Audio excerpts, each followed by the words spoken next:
राम राम। आज 18 मई 2024 दिन शनिवार, प्रातः का सत्संग। कल इतनी सुंदर हम लोगों ने चरित्र सुना कि भगवान जगन्नाथ स्वयं भोजन करने के लिए आते। भक्तमाल में सतयुग और त्रेता और द्वापर के भक्तों की कथाएं तो हैं, परंतु जहां तक हम भक्तमाल का दर्शन कर पा रहे हैं, कलयुग के भक्तों को भगवान तुरंत ही प्राप्त हुए। किसी को 1 दिन में प्राप्त हुए, किसी को 3 दिन में, जबकि सबरी तो कहती है कि मैं जन्म जन्म से तपस्या कर रही हूं, तब भगवान आकर के। कलयुग में भगवत प्राप्ति शीघ्र संभव है। यह दर्शन होता है भक्तों के चरित्र से। भगवान भक्तों के अनुरूप अपने भेष धारण करते हैं और सदैव भगवान भक्तों की रक्षा भी करते हैं, और उनके चरित्र को बढ़ाने के लिए भगवान स्वयं बहुत सारी लीलाएं करते रहते हैं। भक्तमाल के एक एक चरित्र को जब हम पढ़ते हैं तो रोमांचित हो जाता है शरीर, आंसुधारा बहने लगती है कि भगवान कितने दयालु हैं, कितने कृपालु हैं भगवान।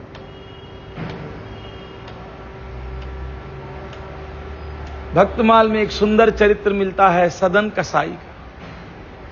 कसाई का काम है, बाजार से मांस लाते हैं, पशु हत्या नहीं करते हैं, बाजार से मांस लाते हैं और तराजू में तौल तौल करके लोगों को बांटते हैं, और सदैव हरिनाम मुख में रहता है। काम है उनका, कसाई का धंधा कर रहे हैं कसाई का, परंतु मुख में सदैव भगवान का नाम, स्मरण भगवान का।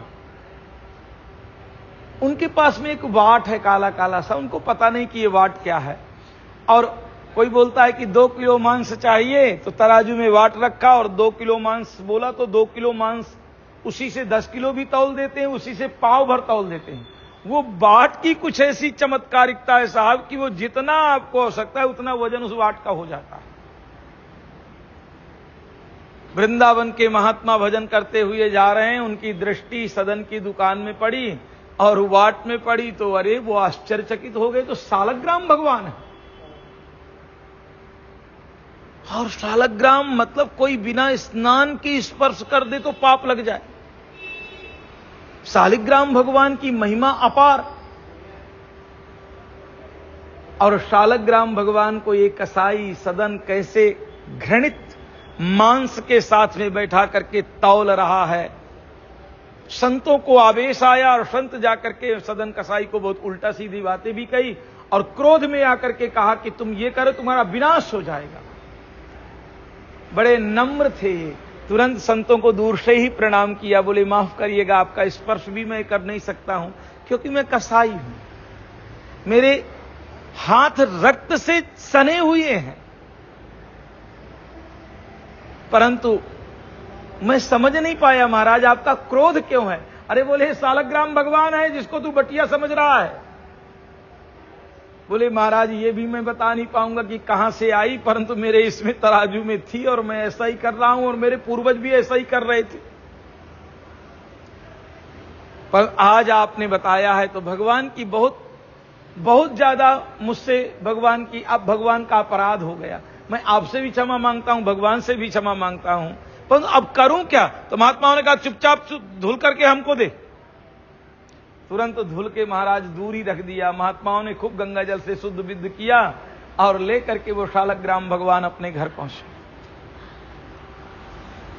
जो भी मिश्री उश्री का भोग लगा, संध्या हुई, रात्रि के 12-1 बजे महात्माओं के कान में आवाज आई कि अरे सदन के जब तौलने के लिए वो तराजू में रखता था और झूला झूलता था मैं तराजू में, वो आनंद, वो पवित्रता, सदन की पवित्रता, उसकी प्योरिटी, उसका भाव नर्म नर्म हाथों से मुझको स्पर्श करता था, उठा करके जब तराजू में रखता था और राम राम राम राम बोलता था, मुझको इतना आनंद, मैं नाचता था उसके आसपास।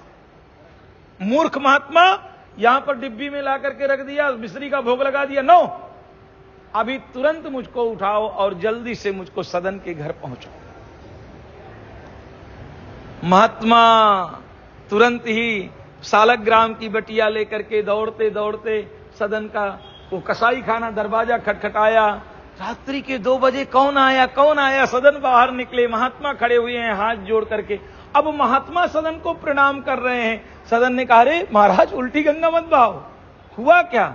अरे बोले, ये जो तुम्हारे सालग्राम भगवान हैं, रात्रि में बोले कि मैं सदन के साथ में बहुत आनंदित रहता हूं, बहुत प्रेम मिलता है। अरे तू कसाई नहीं, तू महात्मा है। सालग्राम बोले कि तुरंत हमको पहुंचाओ, आप ये अपने रखिए।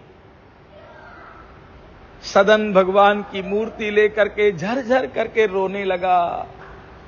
मन में खूब विचार आ रहे हैं कि मुझ अपराधी के ऊपर भी भगवान की इतनी कृपा, मांस बेचने वाले अछूत के ऊपर भगवान की इतनी कृपा। महात्माओं के भजन वेद मंत्र नहीं सुनना चाहते, मेरे तराजू में बैठना चाहते हैं।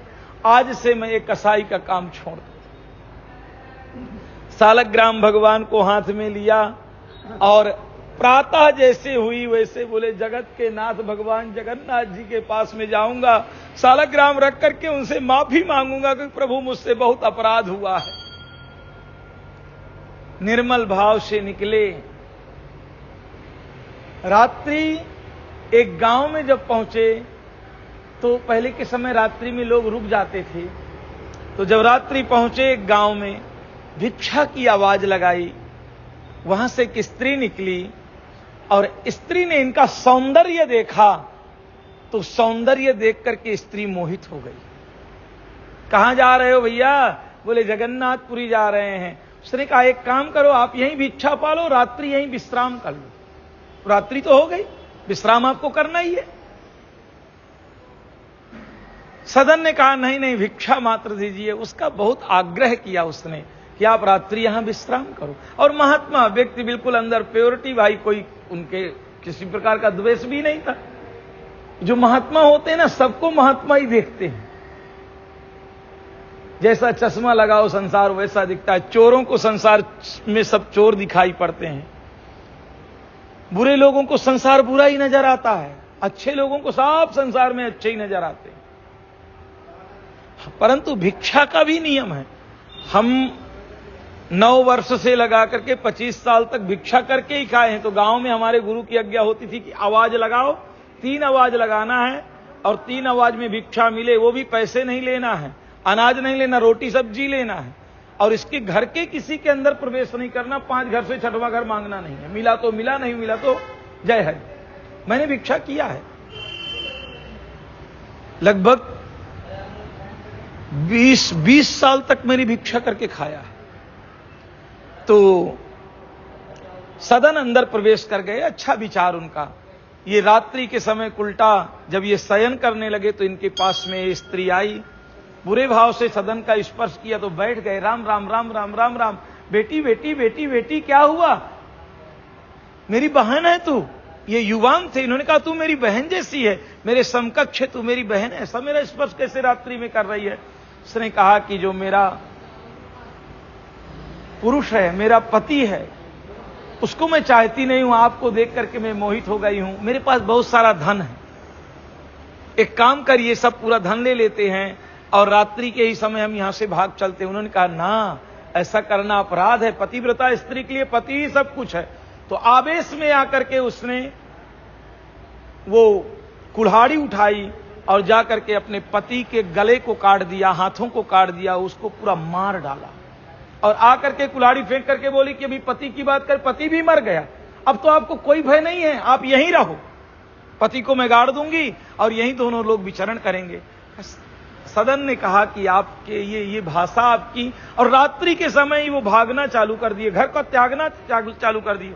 ये उल्टा स्त्री चिल्ला चिल्ला करके बोलने लगी कि मेरे पति को मार डाला, पति को मार डाला, मेरी इज्जत लूट लिया। अपमान करने लगी, चिल्लाने लगी, चिल्ला चिल्ला करके बोलने लगी। पूरा गांव एकत्रित हो गया। ये जो बुरे लोग होते हैं ना साहब, दूसरे की कीर्ति के ऊपर 24 घंटे दुष्प्रचार करते हैं। उसी को बुरा ही बोलेंगे, किसी को अच्छा नहीं बोलेंगे।